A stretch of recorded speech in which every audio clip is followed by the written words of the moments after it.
আমার পছন্দ হবে না, খালি শুধু ভোট চাওয়ার জন্য আসেনি, তারেক রহমানের আমার পছন্দ করে আসছে।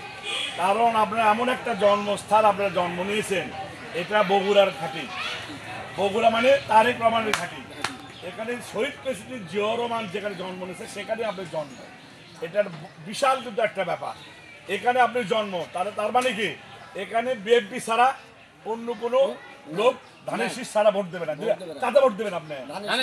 ইনশাল্লাহ। তো যাই হোক, আমরা আসছি, কারণ ভোট তো দিবেনি, কিন্তু আরো দুইজনকে আপনি আরো সংগ্রহ করবেন, ভোট দিবেন, চাবেন, সবার সাথে যায় বলবেন, সেটা কাছে আমার অনুরোধ।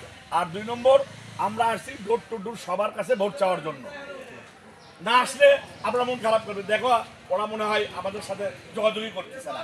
আমরা সবাই নেতা করবে যারা 19 নম্বর ওয়ার্ডে, রিজাউল ভাই, মুক্তার ভাই, শামীম ভাই, আমরা তারপরে যে ওলামা দলের ভাই আছে হুমায়ুন কবির, তারপরে যুব দলের রানা আছে, যাক অনেকে আছে। আমরা কিন্তু ভোট চাওয়ার জন্য বাড়াইছি, আমরা প্রতিদিন 1 মাস ব্যাপী যে ভোটটা চাচ্ছি, হ্যাঁ, তারই অংশ হিসেবে আপনাদের কাছে আমরা আসছি। তা যাই আজকে আমাদের হটিলাপুর গ্রামে 19 নম্বর ওয়ার্ডে ভোট চাইতে আসছি। তা যাই হোক, আপনার কাছে অনুরোধ, আপনি ভোট চাবেন, ধানের শীষ মার্কা আপনিও দিবেন, আরো 2-4-10 জনকে বলবেন।